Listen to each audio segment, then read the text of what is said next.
Welcome to the Whistler area. We're just outside of the Whistler Ski Resort going into the mountains with this. The all-new Ford Ranger.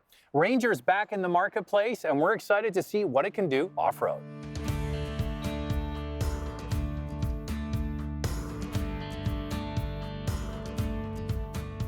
Why did we bring this back? Since we left the segment in 2011, the segment's seen exponential growth, and so now it's a very viable market for us.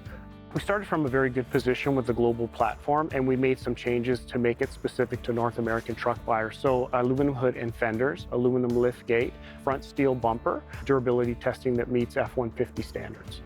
This is a compact to mid-size pickup truck, so space in the rear is not that great. As mentioned, this isn't a new truck, and it kind of shows on the inside. Yes, it's got the Ford Sync system and a large screen in the center with Android Auto and Apple CarPlay, but other than that, the interior looks kind of dated. It's got some hard and inexpensive feeling plastic on the inside, a simplistic design that will suit some buyers, but others looking for a more upscale feel will have to turn elsewhere. So Brian, we're just outside of Whistler. If you're somebody is into outdoor recreation, this is nirvana. This is the place to be.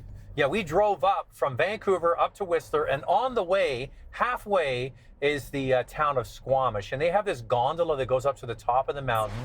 And Ford said, hey, we're going up to Whistler. Do you want to stop and do like a half-hour hike? Yeah. And we had no idea what we're in for. What's it called? Via Ferrata. This is apparently very, very popular, started in Italy. These are trails over the mountains with these ladders and rungs and cables where you can, clip and unclip your lanyard and climb some pretty extreme terrain without knowing anything about mountain climbing. Yeah, absolutely vertical. In some spots, you're totally vertical. It's like mountain climbing for dummies. It really is. It's not really challenging, but you feel like you really accomplished something. Exactly. You conquered the mountain. So. And why did they do that? They said, people that buy a Ford Ranger, they're the weekend warriors, they're the outdoor enthusiasts. They need a truck like this to get to work, maybe have kids in the back. But the weekend is when they go out, they go hiking, they go kayaking, mountain biking, skiing, all the stuff you do in the Whistler Sea to Sky area, right? Yeah. So that's the target market for this truck. Now, I have to say, I remember when Ford discontinued the Ranger, I think it was around 2011, asking the executives, they said, why are you getting rid of this very popular truck? They said, oh no, we can service everybody's needs with a base F-150. Well, you know what? They were wrong, and I think they've admitted they were wrong because Tacoma had that market all to themselves. 100%. They had no competition. Really. And they have such an impressive market share. But what else happened? General Motors came back with Colorado and Canyon. Now Ford's back. And the good thing is that this truck has been fine-tuned outside of North America, right? It's new for here. It's been other places in the world for sure. It really was introduced in the Australian market. Down there they have what are called utes. They're everywhere, and the Ford Ranger, we've been there, is very, very well represented. In fact, I believe that the Ranger is the #2 selling mid-size truck in the world, and now we have it in North America. So they did make some changes. In fact, we had a chance to talk to the head of product planning for the F-150 and for the Ranger and asked him how they made it for the North American market. Many why buys for Ranger, predominantly in my opinion the drivetrain, 2.3-liter EcoBoost, 270 horsepower, 310 foot-pounds of torque. That's best-in-class torque for a gas engine. 7,500 pounds in towing capacity, which is best-in-class for all mid-sized trucks.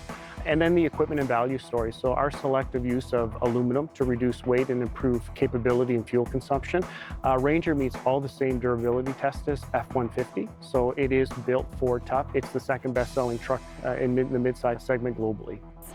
So Ford has decided to come with one engine, one transmission, one bed length, and basically that's it. And all of them in Canada are 4x4. So what they've decided to do is instead of going after all of these different slivers in the marketplace, just sell what most people buy. And if you look over at Tacoma, most people buy, the extended cab, the shorter box with their larger engine. Absolutely. And the one big option you can get, though, is the FX4 off-road package. And that's what we're using today. So we've been going up the mountain. These are old mining and logging roads. Yeah. So they're not super, super extreme, but it demonstrates the capability of the FX4 package. Now, the fun part is going through the water. Yeah, water. The elephant tracks, where we can actually put this thing sideways, or basically let's see their articulation. And also steep descents.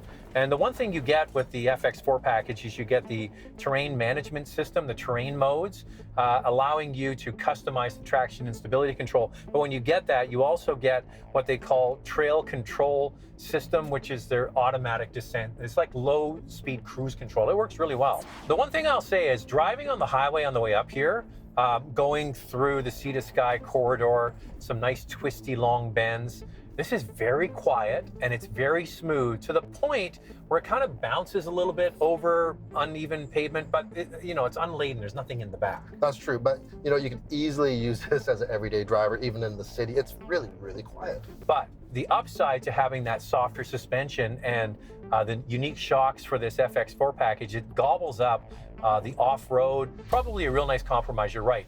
Somebody driving this every single day, they're going to like it. Well, first of all, Brian, I think we have to applaud Ford for realizing that leaving this mid-size space maybe wasn't the best idea, but they've come back with a strong product, the right size, and a category that's actually expanding.